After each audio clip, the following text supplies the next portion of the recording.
ஒரு நாள்ல வங்கியில 50,000 ரூபாய் தாண்டி பணம் போட்டா பான் கட்டாயம் நினைச்சுக்கிட்டு இருக்கீங்களா? ஆனா 2026ல இருந்து வரப்போற income tax new draft rule படி இந்த விதியே மாறப்போகுதுன்னு உங்களுக்கு தெரியுமா? இந்த புதிய வருமான வரி விதிமுறை ரொக்க பரிமாற்றம் செய்யற சாதாரண மக்களுக்கு பெரிய மாற்றத்தை கொண்டு வரப்போகுது.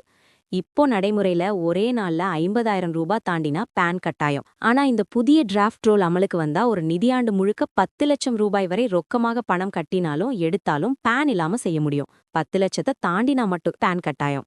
இந்த மாற்றம் யாருக்கு பயனும்னா, சிறு வியாபாரிகள், விவசாயிகள், கிராமப்புற மக்கள் மாதிரி வங்கியில ரொக்கமாக அடிக்கடி பணம் பரிமாற்றம் செய்வார்கள் எல்லாருக்கும் இது ரொம்ப உதவியாக இருக்கும்.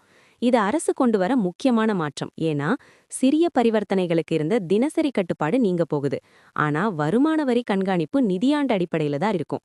இந்த விதிமுறை 2026 ஏப்ரல் 1 முதல் அமலுக்கு வர வாய்ப்பிருக்கு. வங்கிகள் மூலமாகவே இந்த நடைமுறை செயல்படுத்தப்படும். இங்க மக்கள் செய்யற ஒரு சாதாரண தவறு என்னன்னா, ஒரே நாள்ல லிமிட் இல்லைன்னு நினைச்சு வருட லிமிட்டை மறந்துடுறது. அதனால தெரியாம 10 லட்சம் தாண்டி பிரச்சனை வர வாய்ப்பிருக்கு. முழு வீடியோல எந்த டாக்குமெண்ட்ஸ் தேவை, எப்படி அப்ளை பண்ணணும், எந்த காரணங்களால ரிஜெக்ஷன் வருதுன்னு எல்லாமே டீட்டெயிலா சொல்றேன். அதனால இந்த முக்கியமான மாற்றத்தை மிஸ் பண்ணாம தெரிஞ்சுக்கோங்க. இந்த திட்டம் பற்றிய முழு விவரங்களும், எப்படி அப்ளை பண்ணணும், எந்த டாக்குமெண்ட்ஸ் தேவை, பொதுவா வரும் மிஸ்டேக்ஸ் எல்லாமே கீழே உள்ள லிங்க்ல முழு வீடியோவா எக்ஸ்பிளைன் பண்ணிருக்கோம். அந்த லிங்கை கிளிக் பண்ணி முழு வீடியோ பாருங்க.